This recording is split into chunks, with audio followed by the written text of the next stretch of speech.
Firstly, I wish to thank the Congress for having invited me to speak here today. And thank you so much, Professor Agnihotri, for creating these pointers for me. And I must thank my earlier two speakers. Can you hear me? Can you all hear me? Yeah, they can all hear me. So I must kind of thank my earlier two speakers who have kind of entirely covered a large part of my talk. I will kind of speak in between my prepared text more informally, and if you feel that I'm running over time, please give me 20 minutes notice. Okay? So what I would like to speak today is about the understanding of the state of our urban environment and the ideas we need to develop for the future, given the context and nature of our cities and program of developing the smart city. So, as the, I don't know how many of you are familiar with the mission statement of the government, but as the mission statement of the Government of India states, there is no single definition to a smart city. It will be different from country to country, it will be different from region to region, it will differ, finally, from people to people. So the central purpose, as stated in this mission paper, is to improve quality of life of people through economic growth, improved infrastructure, and environment through a transparent, communicative, and a participatorial governance model. So that's the basic framework which the state vision sort of puts out. And it therefore leaves a lot to be interpreted, to be developed more from local knowledge. And I think the eventual decisions about the smart city will emerge from bottom up rather than top to bottom in some ways. So I just want to quickly understand, because there is a global understanding of the smart city. It's a very glitzy, very digitized kind of an image of the smart city that gets kind of communicated. However, I think we need to understand our urban context. And something very important needs to be understood, that we are today, as Billy pointed out, at 31% of India's population lives in cities today. The global experience in urbanization shows actually that to reach a point of 30% is a slow process, but once it reaches about 30%, it kind of moves very rapidly up to about 60-65%. And by 2050, we would be in the range of 60% urbanized as a population count. So we're not very far. In another 30 years, we'd kind of explode our urban areas. So this transformation is huge and rapid. To be able to comprehend this complexity and its magnitude, I would like to dwell upon the state of our urban environment very briefly.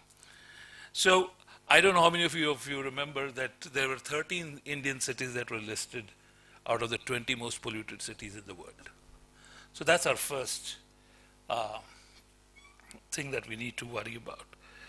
Only 64% of the urban population is covered by individual water connections and standposts. The duration of water supply in Indian cities range from just 1 hour to 6 hours per day. 4,800 approximately out of 5,200 city towns in India do not even have partial sewage network, right? Almost 50% of households in the cities like Bangalore and Hyderabad do not have sewage connections. Less than 20% of road network is covered by stormwater. Only 21% of waste water generated is actually treated in our cities. While these are all overall figures, within this situation, the distribution is also extremely skewed. That there are certain areas that have a very liberal kind of supply system, while there are others who are extremely parched, because these are large, broad numbers, and therefore that the skewed distribution is not really visible through these numbers. So quite clearly, the state of our urban environment is not very encouraging. The mission statement made an understandable shift from developing 100 new smart cities, again, till 2 years ago when the idea was first mooted, the idea was to make 100 new smart cities. But that shifted from developing 100 new smart cities that would attract investment to a strategy that will look at the welfare of its people through specifically categorized in the document, of 4 strategic interventions. One is retrofit and repair existing city areas to make them more efficient and livable. And this is now recognizing the fact that instead of creating new cities, you kind of begin to work with the idea of improving the quality of your existing cities. And there are 4 essential forms through which the mission statement kind of looks at it. That is, one is to redevelop the existing, to retrofit and repair. Number 2 is to redevelop areas. Number 3 is to develop greenfield, where we could have special projects that could be outside, which are completely greenfield. And of course, a pan-city development through smart solutions, where the entire city community benefits from such a development. Okay? So cities could, and there is now a bidding kind of a process that the state government has set up, where cities could actually ask for financial aid and assistance by choosing either one of the 3 on the top, plus the pan-city project. But while these are numbers and government strategies, I just want to move away from these facts and figures and highlight some issues which I believe our urban development strategies should focus on. The mission statement defines the typologies of urban environment where new development could occur. However, it rightly leaves it to individual cities to decide its development strategy. So what should this smartness achieve?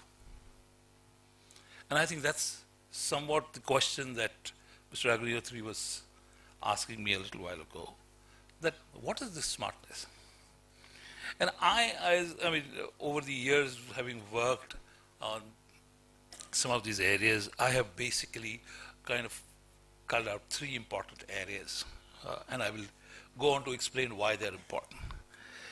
Our cities are completely stretched for resources.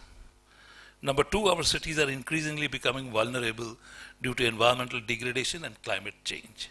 And 3, and I think this is something which is extremely important, access to opportunities within the city, between communities, is extremely skewed. Okay? So let me elaborate on these one by one. And I can only speak through some examples that might kind of help you understand the thing better. Take, for example, the city of Mumbai, like most of our metropolises now, floods every monsoon, bringing the city to a grinding halt. The frequency of such events is increasing year after year. It affects people from lower income, their commute time goes up, they cannot get to their places of work, there are losses of daily wages, and all those problems. Okay? So now there is water all over the city. Yet, by the onset of summer, it shouts for water with a parched throat. Right? It cannot supply water to its citizens in adequate measure. If you look at the statistics very carefully, it is appalling. A city that is endowed with 2.5 cubic meters of water for every square meter of ground every monsoon cannot manage this blessing. The monsoon was something we looked forward to. It was an integral part of our culture. It exists in our poetry. It has a place of pride in our music and literature. Yet today, somehow, we have made it our enemy. When it rains today, you wonder whether to get out of the house at all or not. Or you don't know what's going to happen to your streets. You don't know whether your house will be flooded. The city of Mumbai stretches its arms over 200 kilometers to get water from Vaitarna. To a large extent, it deprives those regions of its resources. The Center for Science and Environment, in its various studies, has pointed towards conflicts emerging due to the skewed distribution of resources. In a country like ours, where limited resources and democracy have to operate in the same space, settlements, cities will have to carefully look at its resource footprints. Judicious resource security is central to its sustainable existence. Let me come to the next concern, and that is that our state of our physical environment and its vulnerability. As one looks at the history of any city in terms of its physical maps and how it has physically grown over a period of time, our megacities, one notices a distinct trend of constant intervention into a key natural features, either by way of development needs or encroachments. These natural systems were transient spaces, and I will just explain to you what I mean by that. These spaces and systems were extremely dynamic spaces that acted as sponges that helped manage time and mitigate disaster.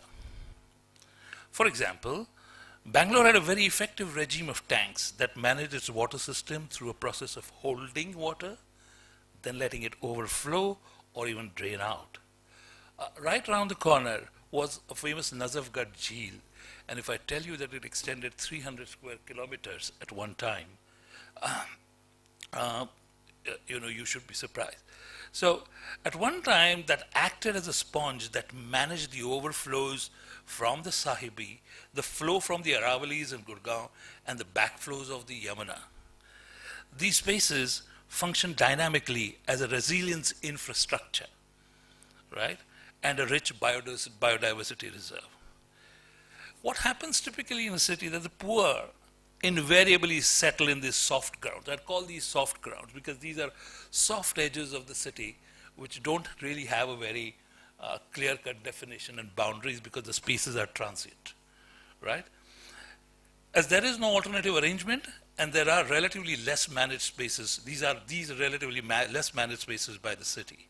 Over time, these have become extremely vulnerable to flooding, waterlogging, pollutants, and the like.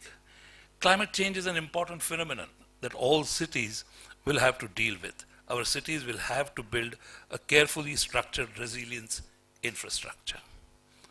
Finally, I wish to highlight my concern over public realm of the city, and the quality and the nature of public realm defines the city.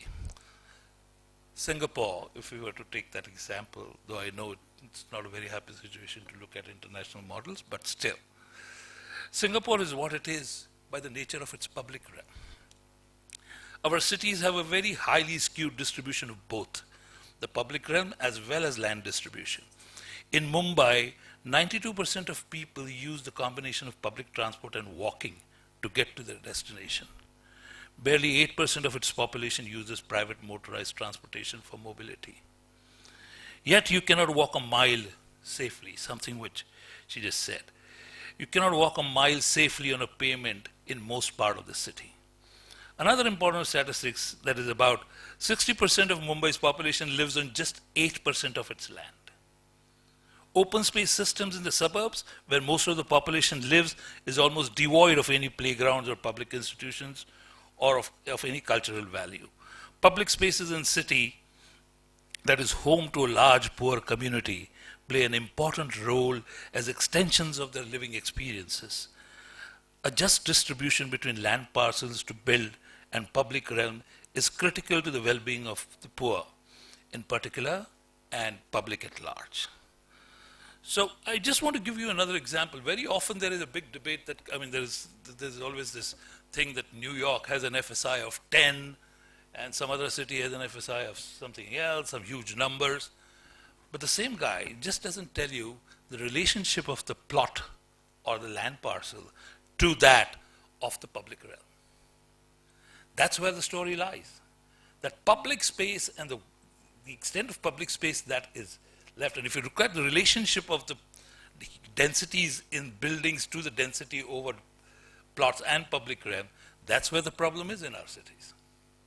So it is not good enough to just think of our buildable plots and say that New York has an FSI of 10, we should at least have 6. It does not make sense because it only begin to make sense if we finally look at both the public realm space as well as the buildable space together.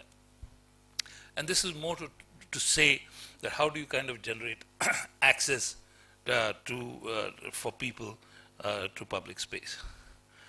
So, so the three key issues of our context and complexities of urban environment is of a resource security and its footprint, environmental remediation and resilience infrastructure, and the expansion and the just distribution of public realm, in my opinion, are the key factors that must form the foundation of any smart solution. Yeah, okay. So I'll just be very brief. As the overall framework, the three issues are to some extent interconnected. With the use of smart technologies and an integrated system, the whole infrastructure can be created. Such initiatives will call for substantial political will, innovation, new norms, incentives, and a huge backup of technological applications. Some of the key moves could be, as she very rightly pointed out, the first thing could be to reduce demand. And again, I'm going to quote an example of Singapore, where a greenfield project, Singapore has demonstrated through some of its greenfield projects that urban design, sound practices in urban design and digital simulation studies, that you can work with the wind flows over an entire township to facilitate natural ventilation of apartments and offices that would reduce heat gain and generate cross ventilation. The urban massing systems also generates shades to reduce heat island effects of streets and spaces. Sorry. We also need to kind of network our resources. There are adequate examples of building, and this is more pertaining to the issue that I raised about Mumbai or most of our cities where we have a monsoon, but we still can't take care of our water resources. And our traditional building forms, and as she mentioned, some of them in Rajasthan and places like that, actually had buildings sitting over water tanks. So they had a method of kind of conserving and storing water. So there are adequate examples of building designed to hold rainwater, treat it and supply to residents to meet partial requirements. The treated water discharge is to be used for flushing. All excess treated water could be interconnected in a neighborhood to be used as a resource to balance requirements through smart technologies where communities manage their own resources. With focus on resource security, the neighborhood network could develop a productive and a performative landscape in the public realm. Our image about landscapes or when I talk of landscapes, I talk of the larger public realm, is that of a pretty drive or a pretty garden and stuff like that. But it can be, and it has been shown to be all over the world, to be fairly productive and also performative. Where additional water could be held for consumption or as a resilience device, urban agriculture could be developed to reduce the energy footprint of food supply. In fact, just a few days ago, one of the ministers in Venezuela actually finally decided to promote urban agriculture, and there is now a ministry of urban agriculture in Venezuela because they wanted to control inflation, food inflation price. So this is increasingly becoming, and the Columbia University had done a very interesting study about how New York could be producing its own food, at least to some extent. And so agriculture could be developed to reduce the energy footprint of the food supply. A wide variety of manpower skills come into our cities that move between rural and urban environments, engaging in primary activity and secondary, tertiary activities in the city. These could support the urban cultivation program. Waste could be recycled to create big biogas, partially offset the energy demand. The network could create an effective cyclical process at various levels to reduce dependencies and therefore generate or therefore move towards some kind of resource security. In some ways, the mission document speaks of making effective use of installed infrastructure capacity through mixed use. However, a resource limiting environment, retrofitting functionalities with the possibility of what she just pointed out, multiple use of spaces and infrastructure is also the need of the hour. The need to provide for many more activities in public realm is evident. There is enough resource. If we see our urban infrastructure and space, and see our urban infrastructure through the lens of time and space both. If one looks at the slum pockets in Mumbai, these are essentially sitting on some of the most vulnerable areas of the city along watercourses or water edges. Under the program on slum rehabilitation, the present dispensation looks at it as a process of unleashing monetary value while providing affordable free housing. However, it is this very terrain that once was the resilient space which now needs to be reclaimed as a non-negotiable resilience infrastructure while providing housing to the needy. It will have to become a urban resilience infrastructure project and not a financial one. I have pointed towards some of the moves that can make our cities safe, livable for all in a sustainable manner. It is important to make the distinction between efficiency and sustainability.